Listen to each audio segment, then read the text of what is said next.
Hello everyone, welcome to learn B extra. I am Shivani Chauhan. इस video में हम लोग देखेंगे क्लास 8 संस्कृत की बुक का चैप्टर 11 सावित्री बाई फूले। तो सावित्री बाई फूले पर ये पूरा का पूरा चैप्टर है और इस चैप्टर में हम लोग पढ़ाई के महत्व को, शिक्षा जो है हमारा एक अधिकार है। समाज के कई समुदाय जो कि लंबे समय तक इस शिक्षा के अधिकार से वंचित रहे हैं, मतलब उन्हें शिक्षा का अधिकार नहीं मिल पाया है। इस अधिकार को पाने के लिए बहुत ही लंबा संघर्ष करना पड़ा है उन्हें, और स्पेशली लड़कियों को भी बहुत ज़्यादा विरोध झेलना पड़ा है शिक्षा के अधिकार के लिए। तो सावित्री बाई फूले भी एक ऐसी ही औरत हैं जिन्होंने बहुत सारे लोगों को शिक्षित किया है। उनके बारे में हम इस चैप्टर में पढ़ेंगे। तो यहाँ तक हम लोग इस पैरा तक देखेंगे। पहले इसका पूरा का पूरा हिंदी एक्सप्लेनेशन।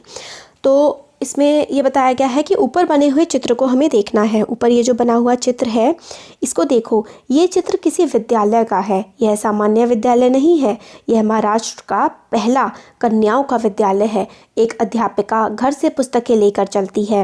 रास्ते में कोई उसके ऊपर धूल, कोई पत्थर के टुकड़ों को फेंकता है, परंतु वह अपने मजबूत इरादों से नहीं हटती। अपने विद्यालय में कन्याओं से हंसी मजाक के साथ साथ बातचीत करती हुई वह शिक्षा देने का कार्य भी करती हैं। उनकी अपनी पढ़ाई भी साथ ही चल रही है। यह स्त्री कौन है? यह महिला कौन है? क्या आप लोग इस महिला को जानते हैं? यही महाराष्ट्र की पहली महिला अध्यापिका सावित्री बाई फूले हैं। तो यहाँ तक देख लिया हमने, फिर आगे देखते हैं। यहाँ से जनवरी मास से, यहाँ से, ठीक है, यहाँ से देखते हैं। जनवरी महीने के तीसरे दिन सन 1831 वर्ष में महाराष्ट्र के नायगांव नामक स्थान पर सावित्री ने जन्म लिया। उनकी माता लक्ष्मीबाई और पिता खंडोजी नाम वाले थे। 9 वर्ष की आयु वाली वह ज्योतिबा फूले जी के साथ ब्याह गई। वह भी उस समय 13 वर्ष की आयु के थे। क्योंकि वह स्त्री शिक्षा के प्रबल समर्थक थे, इसलिए सावित्री के मन की स्थिति पढ़ाई करने की इच्छा प्रबल हुई। तो जो ज्योतिबा बाई फूले थे, मतलब इनके हस्बैंड ने इनके मन में पढ़ाई की ललक जगाई और उसके बाद इनकी पढ़ाई में काफ़ी ज़्यादा उन्होंने मदद भी की। इसलिए सावित्री ने मन में पढ़ाई करने की इच्छा अपनी बना ली और उसको जारी रखा। फिर आगे पढ़ाई करी इन्होंने। इससे आगे उन्होंने आग्रहपूर्वक अंग्रेजी भाषा की भी पढ़ाई करी। फिर इन्होंने अंग्रेजी भाषा भी पढ़ी और साथ साथ ये बच्चियों को पढ़ाया भी करती थी। फिर देखिए सन 1848 में पुणे नगर में सावित्री ने ज्योतिबा जी के साथ कन्याओं के लिए राज्य का पहला विद्यालय प्रारंभ किया। उस समय वह केवल 17 वर्ष की थी। सन 1851 ईस्वी वर्ष में छुआछूत के कारण अपमानित किए गए समूह की लड़कियों के लिए अलग से उन्होंने दूसरा विद्यालय आरंभ किया। सामाजिक बुराइयों का सावित्री ने जोर शोर से विरोध किया। विधवाओं के सिरों को मुंडवाने का जो प्रथा थी उसको बंद इन्होंने करवाया। उसके लिए स्वयं नाइयों से ये मिली। फलस्वरूप कुछ नाइयों ने इस रिवाज में अपनी भागीदारी छोड़ दी। एक बार सावित्री ने देखा कि कुएं के पास फटे हुए वस्त्रों में लिपटी कथित नीची जाति की कुछ स्त्रियां जल पीने के लिए मांग रही थीं।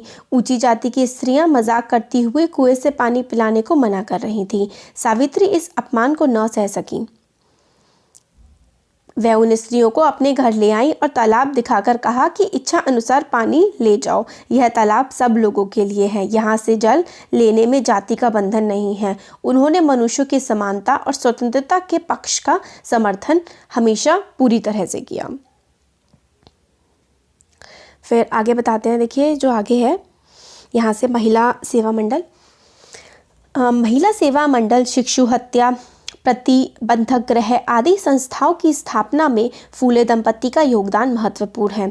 सत्यशोधक मंडली की गतिविधियों में भी सावित्री बहुत सक्रिय थी। इस मंडल का उद्देश्य पीड़ित समुदायों को अपने अधिकार के प्रति जगाना था। सावित्री ने अनेक संस्थाओं को अपने निर्देशन की कुशलता से संचालित किया। अकाल के समय और प्लेग के समय उन्होंने पीड़ित लोगों की बिना थके और लगातार सेवा की। सहायता की वस्तुओं की व्यवस्था के लिए पूरा प्रयास किया। प्लेग के फैलाव के समय में सेवा में लगी हुई वे स्वयं इस महामारी से पीड़ित हो गई और सन 1897 में उनकी मृत्यु हो गई। साहित्य रचना में भी सावित्री बढ़ चढ़कर आगे रहीं। उनके 2 काव्य संग्रह हैं, काव्य फूले और संबोध रत्नाकर। भारत देश के महिलाओं के उत्थान की स्थिति को गहराई से समझने के लिए सावित्री जी का जीवन परिचय अवश्य पढ़ना चाहिए। तो इसमें हमने जो सावित्री बाई फूले थी उनके बारे में पढ़ा। तो उनका स्टार्टिंग में है कि चित्र देखने को कहते हैं कि जो महाराष्ट्र का पहला विद्यालय था लड़कियों के लिए, वो सावित्री बाई फूले ने ही पढ़ाया और ये महाराष्ट्र की पहली एक तरीके से फीमेल टीचर भी थी और वो खुद भी अपनी पढ़ाई वो साथ साथ कर रही थी। 1831 से जनवरी महीने में की 3 जनवरी 1831 में महाराष्ट्र के नायगांव में इनका जन्म हुआ था और फिर इनका जो विवाह है वो ज्योतिबा फूले से हो गया था। ज्योतिबा फूले नारी शिक्षा के समर्थक थे और उन्होंने अपनी पत्नी को पढ़ाया और इन्होंने बहुत सारे कार्य किए हैं। कन्याओं के इन्होंने स्कूल शुरू करे, छुआछूत के खिलाफ इन्होंने काफ़ी ज़्यादा लड़ाई छुआछूत के खिलाफ इन्होंने आंदोलन चलाए और इन्होंने हर तरीके से समाज के दबे कुचला जो जिसको लोअर कास्ट माना जाता है हमारे समाज में, उन लोगों के लिए बहुत इन्होंने काम किया। तो काफ़ी अच्छा चैप्टर था। कैसा लगा वीडियो आप ज़रूर बताइएगा। अच्छा लगा लाइक करिए, चैनल को सब्सक्राइब करिए, अपने फ्रेंड्स के साथ भी ज़रूर शेयर करिएगा। Thank you.